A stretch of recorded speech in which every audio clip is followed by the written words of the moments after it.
Bickley and Marotta. Bickley and Marotta Mornings. Arizona Sports. The local sports leader. Bickley Blast.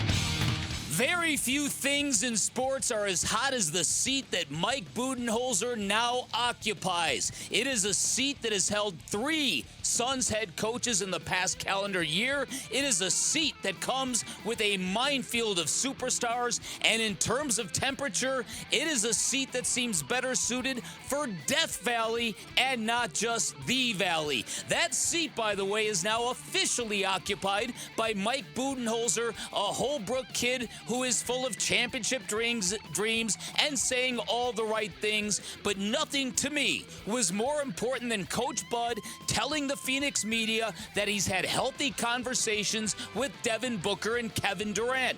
That struck me as extremely important because it would imply that our big two are now pacified and they're down with the change in leadership, that they're ready to run it back with good faith. Because to be fair, we've heard very little of substance from either Book or KD. Neither was available after his exit interview. Neither was in attendance at Budenholzer's press conference. And while none of that qualifies as evidence of lingering unhappiness, you all know how the NBA works. And if the New York Knicks are going to try to get in Devin Booker's ear, or maybe even consider a trade for KD instead, now would be the time. Either way, I'm going to hope for the best, because from his tears of joy to his sense of history to the way he bowed down to Al McCoy, our new head coach brings something else to the job. Budenholzer is one of us, and in the sporting equivalent of Death Valley, that matters a lot. All right, today's Bickley Blast brought to you by my great friends at Chapman BMW, who make luxury attainable. Find them online at chapmanbmw.com. You know, we have some great players, and Devin and Kevin and Brad, you know, they are big time. You know, so I think they know that I'm going to have high expectations of them. I'm going to coach them. I'm going to hold them accountable. But that's what I'm going to do with everybody. And so it's not any different. You know, that's kind of been my roadmap for coaching, whether it's the best players or the entire roster. It's Mike Budenholzer, part of his press conference on Friday at Footprint Center on holding star players accountable, which seems like very high on the checklist of duties of a coach at any level. Yet we know that it doesn't always happen to the degree that it needs to happen for teams to be successful or to meet their potential. I don't think it happened to the degree that it was that it needed to happen last year, and that's one of the reasons why we're talking about an introductory press conference for Mike Budenholzer. So knowing that, and I think you know, I don't think there's anything false about what Mike Budenholzer's saying. He's like, he's always done that. He'll always do that. The degrees of success will change, but that's something that needed to change with this organization at the top of it. I don't know about you, but I always have a higher level of trust in head coaches who are the sons of coaches. You know what I mean? If their father is an accomplished head coach, that means something. That means a lot of life's lessons have been imparted on you about the coaching industry very early on. So, and I love the way that Mike Budenholzer said that his dad, still to this day, insists that he plays with pace and that he presses defensively. Press and play with pace. And we know this team needs to play with pace.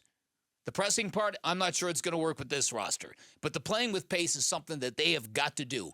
And they've got to find a way to unlock this offense, and I think hopefully that will begin with a collaboration. It will begin with Mike Budenholzer talking to very receptive superstars who will say, yeah, coach, last year was junk. And with all due respect to Frank Vogel, there are many people who believe Mike Budenholzer was their guy last year. Mike Budenholzer, as you pointed out, not only was he fired by a team that he led to a championship when he lost to the Miami Heat, who were they a play-in team? They were, weren't they? Okay.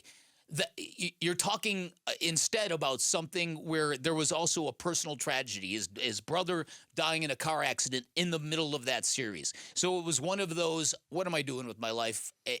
I'm going to pour myself into my family here before I lose the thread completely. Yeah. And he did that. And so I think we can look back and say Frank Vogel, for all his strengths, not a fit here.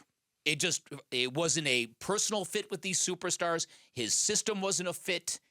And right. So And he wasn't able to enact the changes No. that needed to happen during the course of the season. All of that. So there you go. I find it interesting. James Jones did that interview with Burns and Gambo on Friday as well, and that subject came up. Like, Mike Budenholzer was available. The Suns had an opening.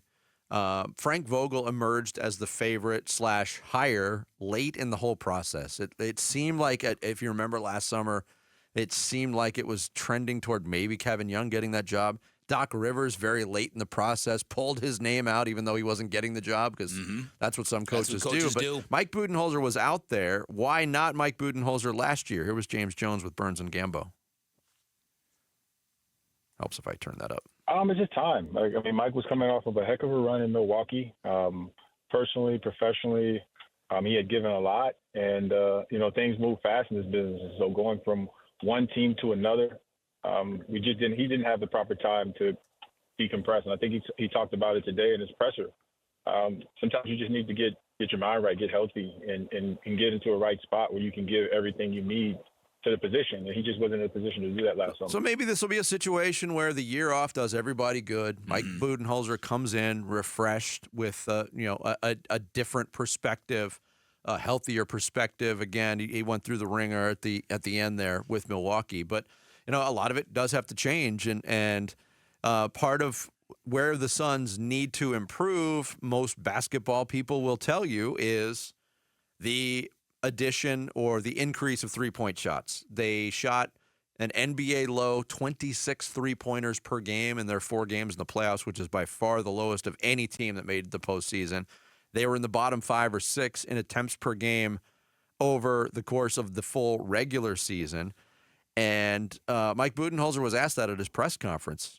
He knows the importance of the threes, but how do you weigh that against having players that excel and really enjoy the mid-range game? Yeah, there's going to be, philosophical approaches to how we practice every day, how important shooting threes is, and, the spacing and all the value and all the things that come from being a high-volume three-point team.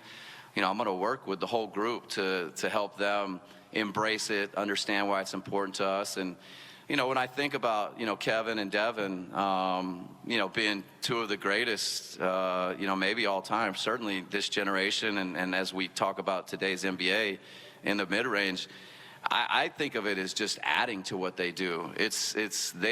They're so talented. They are so good at everything they do.